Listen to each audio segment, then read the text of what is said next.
पुरुषोत्तम भगवान की जय. लक्ष्मी नारायणाय नमः. जय श्री कृष्ण. राधे कृष्ण. ओम नमो भगवते वासुदेवाय. अधिक मास महात्म्य कथा अध्याय 9. पुरुषोत्तम महात्म्य कथा. उपवासाचे फळ.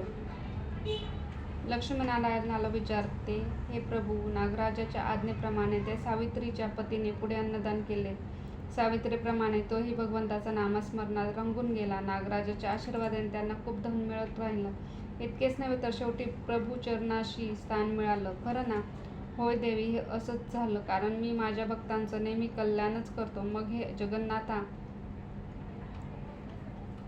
आता मला अधिक मासातील उपोषण व्रताचे महत्त्व सांगणारी कथा सांगा. लक्ष्मीने प्रार्थना केली. नर्मदा नदीच्या काठावरील माहिष्पती नावाच्या एका नगरीत एक स्त्री राहत होती. दुर्दैवाने ती विधवा होती.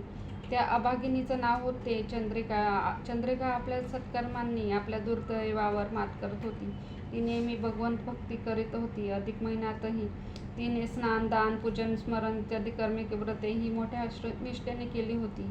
असाच एक अधिक मास आला आणि चंद्रिकेच्या मनाने घेतलं की आपण या महिन्यात कडक उपवास व्रत करायचे. ती नुसते बोलून ठरवून थांबले नाही, तर तिने खरोखरच ते व्रत निष्ठेने पूर्णत्वाकडे नेले. मात्र या उपासाचा तिच्या शरीरावर परिणाम झाला. ती अधिक थकली. तिला धड चालताही येईना. याचा परिणाम म्हणून की काय, व्रताच्या शेवटच्या दिवशी ती नर्मदेवरून स्नान करून येत असताना रस्त्यात कोसळली. नारायणा प्रभुदेवा, तिने देवाला हाक मारली. तो आवाज ऐकून जवळच्या झोपडीमधून एक म्हातारी बाहेर आली. धावत पुढे आली. तिने चंद्रिकेला सावरले, आधार तिला थोडे पाणी पाजले आणि तिला नीट उठवून बसवले. तिच्या चेहऱ्याकडे पाहत ती म्हातारी म्हणाली, चंद्राबाई, काय ही दशा झाली तुमची? मला ओळखलं का? तेव्हा त्या म्हातारीच्या सुरकुतलेल्या चेहऱ्याकडे पाहत चंद्रिकेने कबुली दिली, नाही ग म्हातारी, कोण तू? मी तुला ओळखत नाही. आता तू सांग, कोण तू? तेव्हा ती म्हातारी म्हणाली, चंद्राबाई, फार वर्षापूर्वी, म्हणजे तुमचे मालक असताना मी तुमच्याकडे घरी धुणी भांडे करायला येत होते. आता पटली का ओळख ते जाऊ द्या, पण बाई, तुमची अशी अवस्था का झाली? तुमच्या पोटाला काही मिळत नाही का? मिळतं ग, पण मीच काही खात नाही. चंद्रिका म्हणाली, तुमचं काय व्रत आहे का? म्हातारीने विचारलं. ग, सध्या अधिक मास आहे ना, म्हणून मी महिनाभर कडक उपवासाचे व्रत केले आहे. मी गेल्या महिनाभरात कणभरही अन्न ग्रहण केलेले नाही, त्यामुळे मला हा असा थकवा आणि चक्कर आली. चंद्रिकेने स्पष्टीकरण दिले. अगं बाई, तू वेडी का खुळी? असं का? पोट जाळून कधी देव भेटतो होय ग? चल झोपडीत आणि 4 घास खाऊन घ्या, बरं वाटेल. म्हातारी म्हणाली, नको आजीबाई, अगं आज माझ्या व्रताचा शेवटचा दिवस आहे. मी व्रतभंग कसा करू? मी जर उपवास मोडला, अन्न ग्रहण केले तर देव नाराज होईल ना. मला व्रताचे पुण्यही मिळणार नाही. सारी कष्ट, सारी पुण्यही वाया जाईल. चंद्रिका म्हणाली, बाई, तुझं पुण्य वाया जाऊ नये असं तुला वाटतं ना? मग असं कर, तुझं पुण्य तू मला दान कर, नाहीतर माझ्या हातून कधीच कसलाच जप तप पुण्यकर्म घडत नाही. मी पडले ही अशी पापी, तुझं पुण्य मला दे आणि मला पावन कर.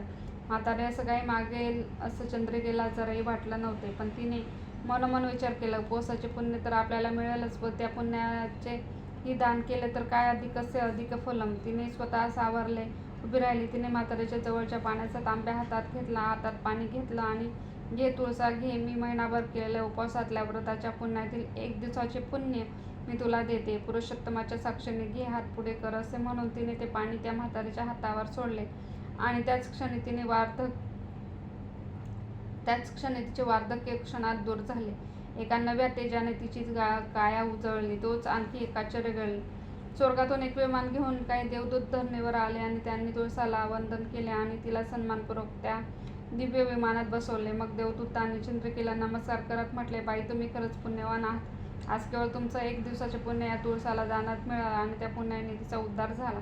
देवाने तिला स्वर्गलोकी न्यायला विमान पाठवलं. धन्य धन्य तुम्ही.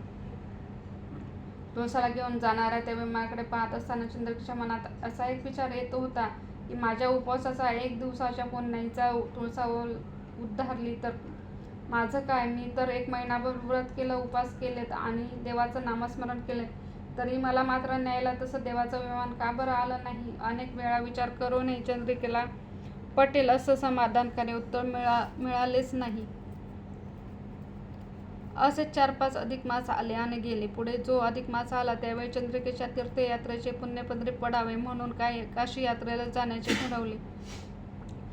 त्यामागे काशीला जावे, गंगा स्नान करावे, काशी विश्वेश्वराचे दर्शन घ्यावे आणि पुण्य जोडावे हा मानस होता. एकदा ती काशी विश्वनाथाचे दर्शन घेऊन मंदिराबाहेर पडताच एक मुलगा समोर आला. त्याने चंद्रिकेला वाकून नमस्कार केला आणि म्हणाला, मला ओळखलं का? नाही बाळा, मी तुला ओळखलं नाही. अरे कोण तू? तुझा आणि माझा काय संबंध? भांबावलेल्या चंद्रिकेने त्याला विचारलं. तेव्हा चंद्राबाईच्या डोळ्यात पाहत तो मुलगा बोलू लागला, चंद्राबाई, मीच मागच्या जन्मी तुम्ही दिलेल्या एका दिवसाच्या पुण्याने उद्धरलेली तुमची मोलकरीण तुळसा. काय तू आणि तुळसा? चंद्रिकेने विचारलं. होय, मीच तुळसा. त्या जन्मी तुम्ही ते पुण्याचं दान दिलं, त्याच्या जोरावर मी काही दिवस स्वर्ग सुख उपभोगलं आणि या जन्मी या पवित्र नगरीत मुलगा म्हणून जन्माला आलो. इथे येणाऱ्या लोकांना मी वाट दाखवतो. बाळ, अरे मी इतके जप तप केले, व्रत वैकल्य केले आहेत, आता तरी तुम्हाला ईश्वराच्या भेटीची वाट दाखव रे, असे त्याला म्हणावे असं वाटत असतानाच काशीनाथ ने हस्तसंकेत केला. त्या काशी विश्वनाथाकडे पाहत चंद्रिका कळवळून म्हणाले, देवा, तू काही मला न्यायला येत नाहीस ना? ठीक आहे, मग आता मीच तुझ्याकडे येते. चंद्रिकेने काशी विश्वनाथाला तिथूनच दंडवत घातला आणि शेवटचा महान तपस्वी चंद्रिकेच्या स्मरणार्थ काशीनाथने तिथे एका शिवपिंडीचा स्थापना केली. त्याने स्थापन केलेले त्या चंद्रेश्वराचे दर्शन घेतले आणि त्याची सेवा केली. अधिक मासातील उपवास व्रताच्या पुण्याने तुळसा, चंद्रिका आणि काशीनाथ यांचे कसे कल्याण झाले ही कथा लक्ष्मीला सांगून विष्णू म्हणाले, देवी, अजून सुद्धा लोक मोठ्या आदराने आणि नितांत श्रद्धेने या चंद्रेश्वराच्या लिंगाचे दर्शन घेतात. अध्याय 9 समाप्त. श्रीकृष्ण अर्पणमस्तु. जय श्रीकृष्ण. राधे कृष्ण. पुरुषोत्तम भगवान की जय.